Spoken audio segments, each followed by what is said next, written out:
Welcome sa Tagalog Horoscope, ang iyong gabay sa pang-araw-araw na buhay. Hatid namin ang pinakadetalyadong horoscope na magsisilbing gabay mo sa pera, trabaho, pag-ibig, kalusugan, at swerte. Naway magtagumpay sa buhay ang lahat ng ating tagapakinig at subscribers sa buong mundo. Maraming salamat sa pag-subscribe at tanggapin ang siksik, liglig, at umaapaw na biyayang hatid ng Tagalog Horoscope.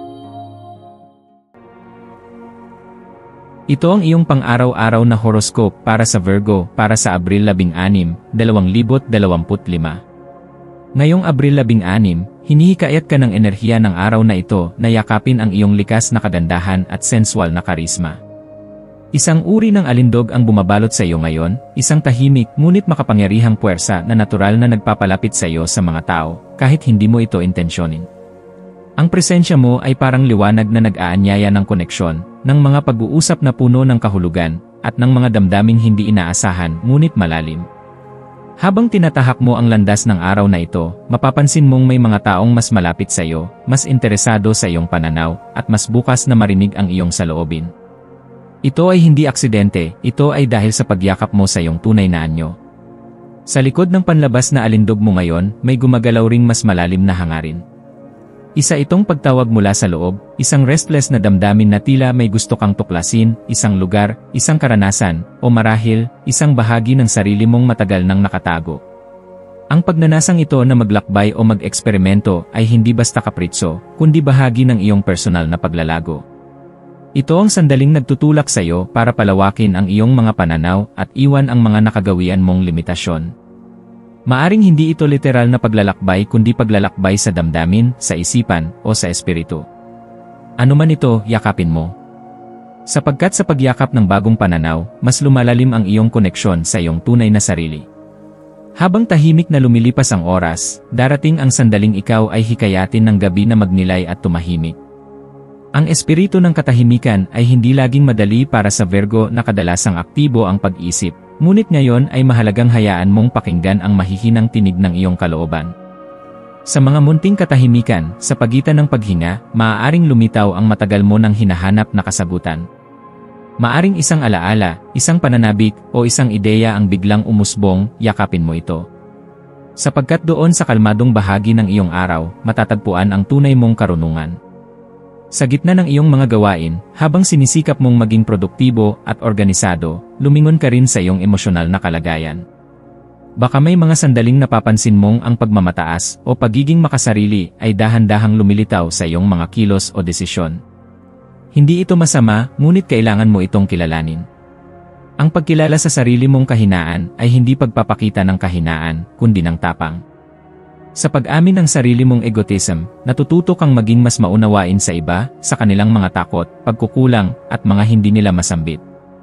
Ang pagpapalawak ng iyong pakikiramay ay parang pagbubukas ng pinto patungo sa mas magaan at mas tunay na koneksyon sa mga taong mahalaga sa iyo. Ngayong araw na ito, hayaan mong gumala ang iyong isipan sa mga lugar na hindi pa nito nararating. Hayaan mong ang imahinasyon mo ay lumikha ng mga posibilidad na maaaring magbukas ng pinto sa mga oportunidad. Sa kabila ng mga responsibilidad at inaasahan, may puwang para sa ligaya at pagkamalikhain. Hindi kailangang malaki ang hakbang, ang mahalaga ay ang intensyon. Pwedeng ito ay pag-aaral ng bagong bagay, pagsusulat, pagpipinta, o kahit simpleng pag-upo sa labas at pagmamasid sa kalikasan.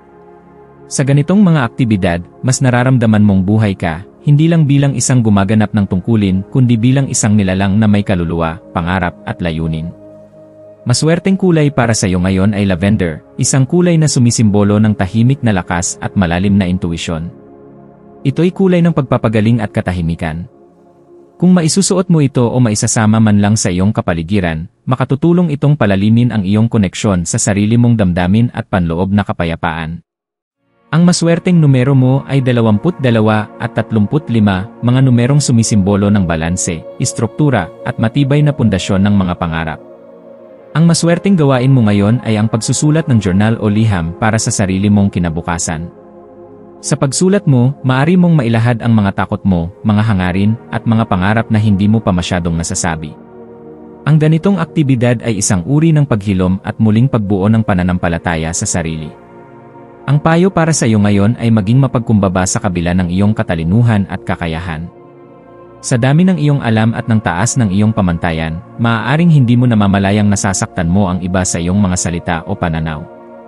Kaya't mahalaga ang paalalang ito, ang tunay na karunungan ay hindi lang nasusukat sa dami ng alam kundi sa lalim ng pagkaunawa sa damdamin ng iba. Sa pagpapakumbaba, mas lalong nagkakaroon ng puwang ang tunay na pagmamahalan at pag-unawa sa iyong mga relasyon. Pagtapos ng araw na ito, hayaang ang bawat sandali, maging ito man ay puno ng aktibidad o katahimikan, ay maging hakbang sa mas malalim mong pagkaunawa sa iyong sarili. Ang buhay ay hindi palaging mabilis o madramang takbo. Minsan, ito'y isang tahimik na pagsilip sa ating puso, isang marahang pagtanggap sa kung ano tayo ngayon, at isang matatag na hakbang patungo sa kung sino pa tayo magiging. Mahalin mo ang sarili mo, hindi lamang sa iyong mga tagumpay kundi lalo na sa iyong mga proseso, sa iyong mga tanong, sa iyong mga pagdududa, at sa iyong walang sawang paghahanap ng katotohanan. Sa pagtatapos ng Abril 16, 2025, yakapin mo ang kabuuan ng araw na ito bilang isang regalo. Isang araw ng paglalim, ng pagbubukas ng puso, at ng pagbibigay laya sa sarili mong kaluluwa.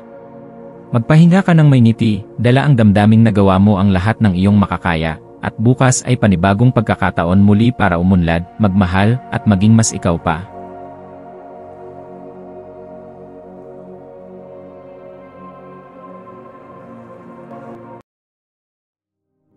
Tayo ay magkaroon ng kaunting sandali upang ipagdasal ang lahat ng mga dalangin ng ating mga subscribers, na sana'y matamo nila ang kanilang mga pinapangarap sa buhay, magandang trabaho, mabuting kalusugan, payapa at masayang pamumuhay, at siksik, liglig at umaapaw na biyaya at kayamanan.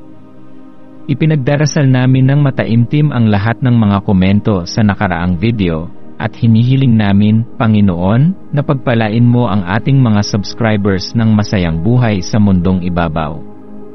Maraming salamat po.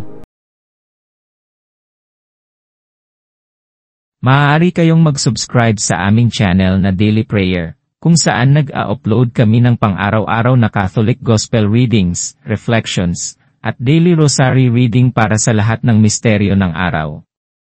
Tulungan ninyo kaming buuin ang community na ito at mag-subscribe na.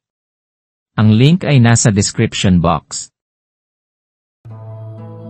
Maraming salamat sa panonood ng iyong horoscope ngayon araw. Naway gabayan ka ng mga bituin sa iyong landas. Huwag kalimutang mag-like, share, at subscribe para sa iba pang cosmic na kaalaman.